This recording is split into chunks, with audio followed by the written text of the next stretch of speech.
Hey there, conscious creators, Alex here. In this video, I'm going to be sharing with you the basics of what we could call unconscious mind identification. I'm going to talk about what that is, how it works, and how you can overcome it. And by the end of this video, you'll know how to reclaim a power within you that often gets consumed by negative thinking and direct it towards what you actually want to create in your life, and how to easily step into deeper presence and remembrance of your authentic self so you can experience deeper levels of peace and clarity. So stay tuned until the very end of this video, because you're going to want to get all the information so you can apply it properly and get the positive results.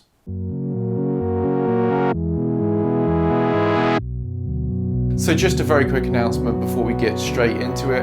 A few more slots have opened up for the free one-to-one with me to see if you'd be a good fit for the Consciousness Revolution program. So if that interests you, head over to speaktoalex.com or wait till the end of the video for more details. But without further ado, let's get straight into it. So what even is unconscious mind identification? Well, the word ego is often used here, but there are so many other associations that go along with that word. So we've chosen here to keep it a bit more specific.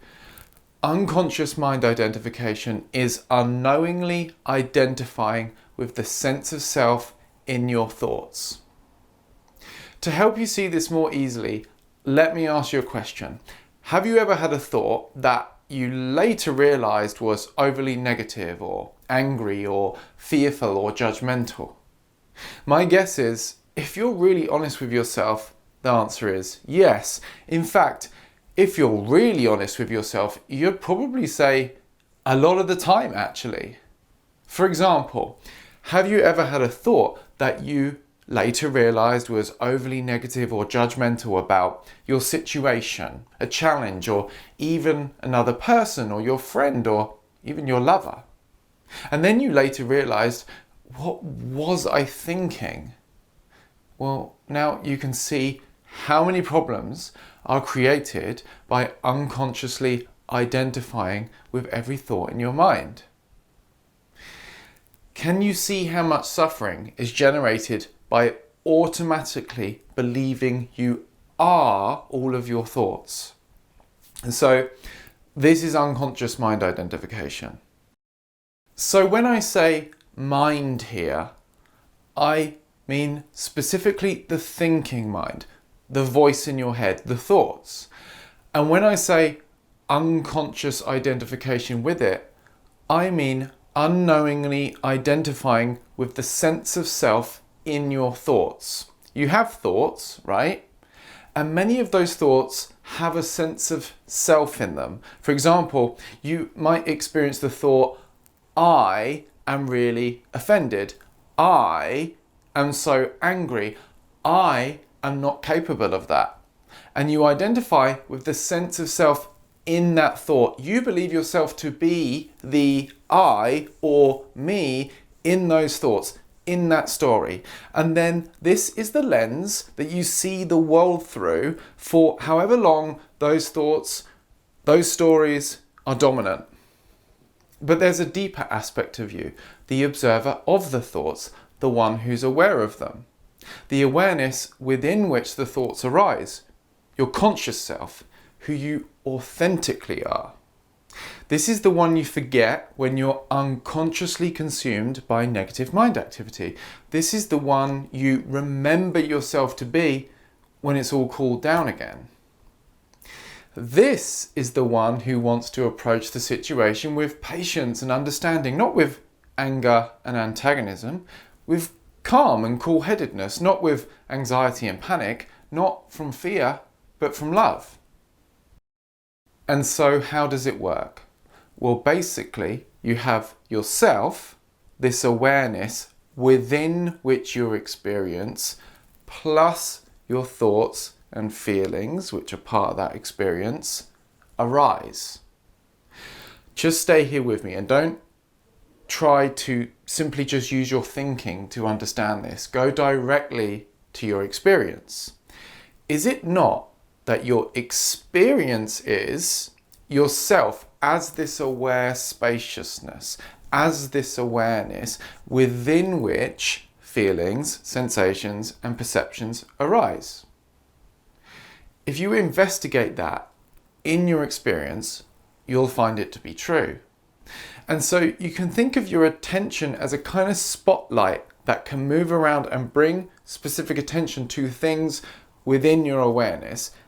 And would you agree, a lot of the time that spotlight of attention is contracted down onto thought. Many of us spend a lot of our day with our attention contracted down onto thinking, talking to ourselves in our heads. Now there's another layer to this, feelings. And your feelings are what gives your thoughts their seeming magnetism. I.e., the stronger a feeling you're feeling in your body, the more seemingly tempting it is to believe the current thoughts in your mind as you. And the quality of feeling usually corresponds with the quality of thoughts. For example, if you have a hot, sweaty, tense and energetic feeling in your body and the thought is, I'm so angry because this person did this thing to me, it seems more challenging to not believe you're the me in the story. It feels so immediate and tangible and real. I feel so angry. I'm thinking these really angry thoughts. I must be really angry for this reason. But if in those moments you can still know yourself as the deeper aspect, deeper than thoughts, and stay internally still despite the thoughts and stay present and remember who you really are, you can claim your power back and act in a conscious and empowering way. And so, what are some other common symptoms of unconscious mind identification and their opposites? When you're unconsciously identified with a mental position in your mind, it serves as your sense of self. It's a mind-derived sense of self that says, these are my beliefs and my positions and opinions, and they make up who I am, who I feel myself to be. And this is often in conflict with other people's mind-derived sense of self, obviously. And when this entity, this mind identity you believe yourself to be, comes across other people's mind identities, one wants to win out over the other, not for the sake of justice or truth, but the sake of feeling right, so that it can add onto its sense of self and feel superior. And any seeming attack on its beliefs, views, positions, perspectives, or opinions are viewed as an attack on itself, and you feel it as so, and you react as so, because you believe yourself to be that sense of self. You believe you are the entity in that story being attacked. And any attack would serve to diminish this sense of self, and an end to it would feel like a kind of end to you, a kind of mini death. It's the ego fighting to keep itself alive. And so how do we overcome it? Well, it may be obvious to you right now that we need to know ourselves as deeper than this.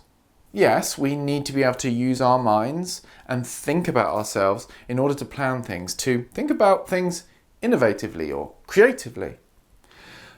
But we don't need to be constantly possessed by it. We want to use the tool, not have the tool be using us. And so knowing yourself as deeper is knowing yourself as the awareness within which your thoughts arise, without getting the attention lost in every thought and forgetting yourself. Just notice that in your experience there is this spaciousness within which your experience arises, and investigate. What is it like to know that spaciousness, to be that spaciousness whilst these thoughts arise?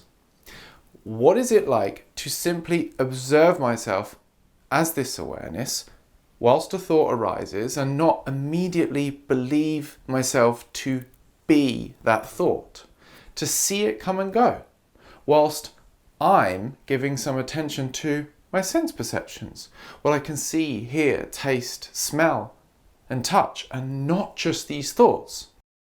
Can I rest knowingly as this awareness within which my experience unfolds? Who is aware of these thoughts? Am I the self in my thoughts, or the awareness within which the thoughts arise? Who am I at the deeper level? Who am I between two thoughts? What remains when thought about past, present, or future disappears? Who is this one before the next thought appears? These are the kind of questions that are going to have you more aware of the deeper dimension of yourself.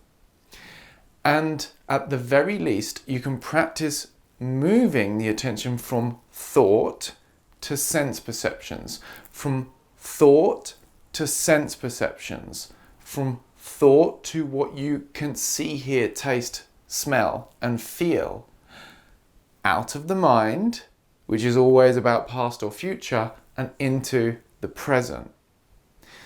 And when there's strong feelings flying about, it's going to seem more challenging to remember yourself. That's normal. And you can actually leverage this challenge by sincerely trying to stay present and aware in those moments, which is going to exponentially deepen your presence and awareness of self in less oppressive moments. You can use these challenges to push you deeper. And when you can sustain this state, when you can stay present and rest as awareness as yourself, you are internally still. You are at peace.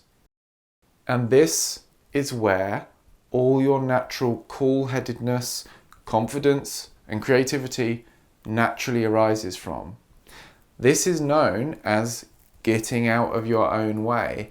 This is known as remembering who you are, being your authentic self, not lost in every thought in your mind and believing you're the sense of self in every disempowering story, but rooted in the truth of who you are.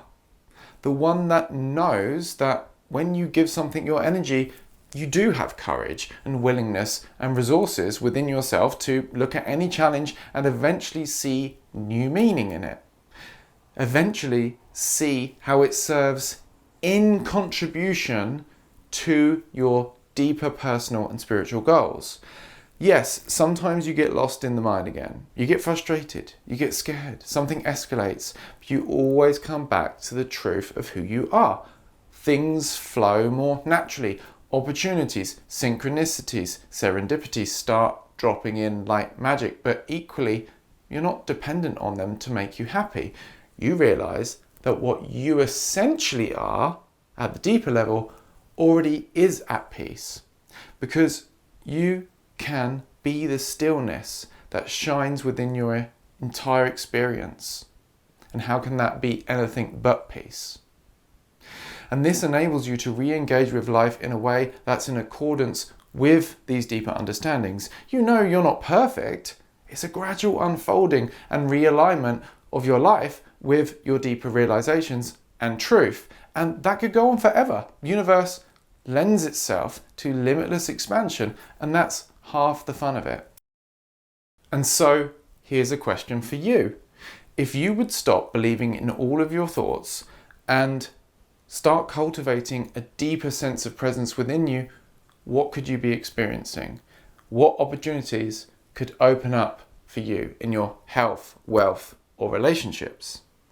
I'll leave you to ponder on that one. And so with that being said, here's some more detail about the Consciousness Revolution program. It's a one-to-one coaching program with me to help you overcome these symptoms of unconscious mind identification and the low confidence and low self-esteem that often goes with that. I believe it's perfect for anyone who wants to overcome these things by going deeper.